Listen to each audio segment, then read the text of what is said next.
এইবাৰ বিদ্যালয়ৰ গৃহ নিৰ্মাণত দুৰ্নীতি ঠিকাদাৰৰ ৰূপত পঞ্চায়ত সভানেত্ৰী চলাই গৈছে ইটোৰ পিছত সিটো লুণ্ঠন ৰাজ দুৰ্নীতিৰ ভূস্বৰ্গ মানে একাংশ গাঁও পঞ্চায়ত কেলেংকাৰীয়ে দখল কৰি আহিছে বাতৰিৰ শিৰোনাম এইবাৰ পথ নিৰ্মাণৰ কেলেংকাৰী নহয় বিদ্যালয়ৰ গৃহ নিৰ্মাণৰ নামত কেলেংকাৰী এই কেলেংকাৰী সংঘটিত হৈছে ঢকুৱাখনাৰ মৰনৈ গাঁও পঞ্চায়তখনৰ এখন চৰকাৰী বিদ্যালয়ৰ পুনৰ নিৰ্মাণৰ নামত আবণ্টন হোৱা টকা আত্মসাৎ কৰাৰ অভিযোগ উত্থাপন হৈছে ঠিকাদাৰ আৰু সভানেত্ৰীৰ বিৰুদ্ধে দুৰ্নীতিমুক্ত শূন্য সহনশীল নীতিৰ কথা কোৱা চৰকাৰৰ দিনত ঢকুৱাখনা বিধানসভা সমষ্টিত সংঘটিত হৈছে এই বিয়াগুম অনিয়ম বিধায়ক নৱকুমাৰ দলে গৃহ সমষ্টিতে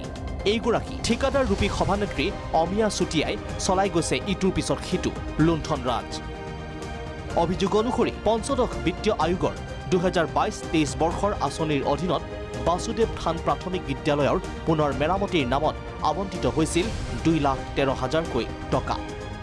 কিন্তু পঞ্চায়তটোৰ দুৰ্নীতিগ্ৰস্ত ঠিকাদাৰ ৰূপী সভানেত্ৰী অমিয়া চুটিয়া আৰু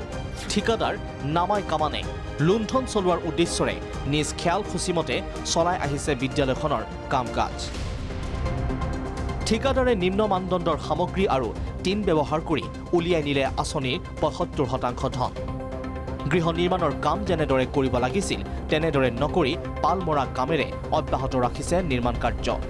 ঠিকাদাৰ আৰু সভানেত্ৰীৰ কামৰ নমুনাত গাঁওবাসী আৰু সোৱণশিৰি আঁচুৰ তীব্ৰ প্ৰতিক্ৰিয়া প্ৰকাশ বাসুদেৱ থান প্ৰাথমিক বিদ্যালয় যিটো প্ৰেক্ষাগৃহৰ বাবে আৰ্থিকভাৱে সহায় আহিছিল সেই সহায়ত যিজন মৰনৈ গাঁও পঞ্চায়তৰ সভানেত্ৰী অমিয়া চুটিয়া আৰু এজন ঠিকাদাৰ যিজনৰ নাম হৈছে নামাই কামান তেখেতলোকে যি জৰাজীৰ্ণভাৱে হৈ থকা এটা ধুমুহাৰ ফলত ভাঙি যোৱা স্কুলৰ যিটো গৃহ সেই গৃহটো নিৰ্মাণৰ ক্ষেত্ৰত চৰকাৰৰ ফালৰ পৰা আৰ্থিকভাৱে সহায় আহিছিল আৰু সেইটো তেখেতলোকে ফলপ্ৰসূভাৱে কৰি দিবলৈ নোৱাৰিলে শেহতীয়াভাৱে বিদ্যালয়খনত 2,13,000 টকা এটা চেংচন লৈ পেলাই যিটো ব্যাপক দুৰ্নীতি কৰিছে আমি লক্ষ্য কৰিছোঁ একদম টিংপাতবিলাক পাতলাকে লগাইছে আৰু তাত আপোনাৰ লোহাৰবিলাকত কোনো ধৰণৰ ৰূপটাষ্টত কোনো পাইমাৰ লগোৱা নাই ৰূপটাষ্টৰ কোৱালিটিবিলাক ল' কোৱালিটি লগাই আছে কিন্তু তেওঁলোকে অপৰ্যাপ্ত পৰিমাণে এটা ধন বাহিৰ কৰি আনি বিদ্যালয়খনৰ নামত আৰু ইয়াত যিটো খাইছে খাওক কিন্তু কামটো অন্ততঃ একেবাৰে দুৰ্নীতিমূলক এটা মানে ধৰা পৰাকৈ কামটো কৰিছে যিটো কাৰণে আমি বিদ্যালয়খনৰ প্ৰাক্তন ছাত্ৰ তথা গাঁৱৰ ৰাইজ হিচাপে যুৱ সংঘৰ একোজন মানে কৰ্মী হিচাপে আমি অতিশয় দুখিত হৈছোঁ ইফালে সভানেত্ৰীৰ কেলেংকাৰী সন্দৰ্ভত যুৱ সংঘই অভিযোগ দিছিল ঘিলামৰা উন্নয়ন খণ্ডৰ খণ্ড উন্নয়ন বিষয়া কিন্তু অভিযোগ দিয়াৰ পিছতো কোনো ধৰণৰ গুৰুত্ব আৰোপ কৰা নাই খণ্ড উন্নয়ন বিষয়াই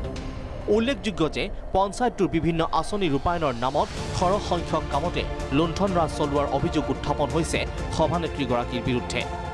পঞ্চায়ত সভানেত্ৰী আৰু ঠিকাদাৰৰ বিৰুদ্ধে প্ৰশাসনে উচিত ব্যৱস্থা ল'বলৈ দাবী যুৱ সংঘ আৰু সোৱণশিৰি আঁচুৰ নিজকে সৰ্বা বুলি গণ্য কৰা এইগৰাকী সভানেত্ৰী অমিয়া চুটিয়া আৰু নামাই কামানৰ বিৰুদ্ধে কি ব্যৱস্থা গ্ৰহণ কৰিব সেয়া লক্ষণীয় ঢকুৱাখনাৰ পৰা ভিডিঅ' জাৰ্নেলিষ্ট জিন্তু কোচৰ সহযোগত লিখন গগৈ ভিজন পৰা